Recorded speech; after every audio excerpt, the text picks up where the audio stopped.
नमस्ते छात्रों, जीआरएस परभणी इस यूट्यूब चैनल में आपका स्वागत है। आज हम पढ़ेंगे हिंदी सुलभ भारती कक्षा 6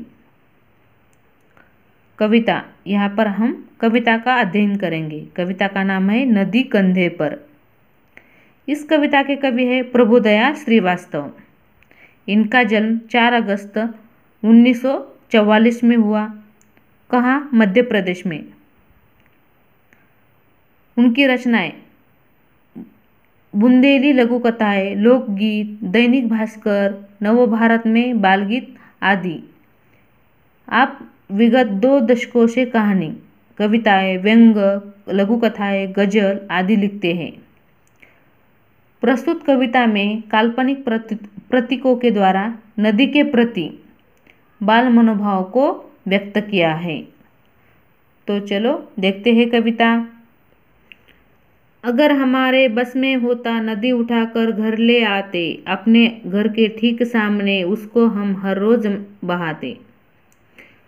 कूद कूद कर उछल उछल कर हम मित्रों के साथ नहाते। अर्थात कवि का कहना है कि यदि हमारा बस चलता तो हम क्या करते, नदी को उठाकर और उसे कंधे पर रखकर वह घर पे लाते और घर ले आते और रोज अपने घर के सामने उसे क्या करते, बहाते। और हमारे मित्रों के साथ हम क्या करते, नदी में खूब उछलते कूदते और बहुत देर तक क्या करते, देर तक वहाँ पे नहाते, नदी में नहाते। कभी तैरते कभी डूबते, इतराते गाते मस्ताते। नदी आ गई चलो नहाने, आमंत्रित सबको करवाते। सभी उपस्थित भद्रजनों का नदियों से परिचय करवाते। अगर हमारे मन में आता झटपट नदी पार कर जाते।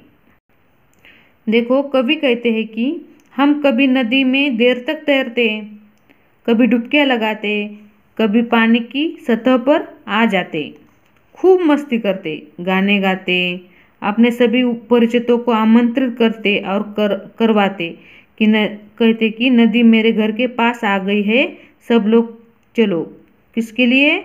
नहाने के लिए चलो। जितने भी लोग हमारे बुलाने पर आ जाते, जो लोग आ जाते, उस सभी लोगों का, सज्जनों का नदी से हम क्या करते, परिचय करवाते। जब कभी हमारे मन में नदी को पार करने का विचार आता तो हम तुरंत नदी पार कर जाते। खड़े खड़े उस पार नदी के मम्मी मम्मी हम चिल्लाते। शाम ढले फिर नदी उठाकर अपने कंधे पर रखवाते। लाए जहाँ से थे हम उसको, जाकर उसे वही रख आते।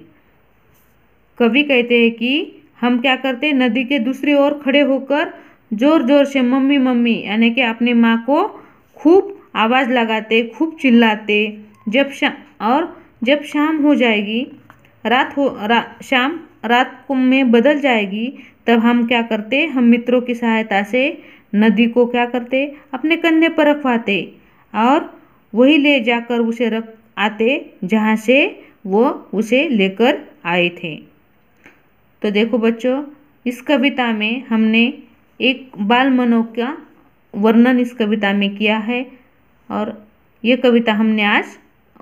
कविता का हमने आज अध्ययन किया है।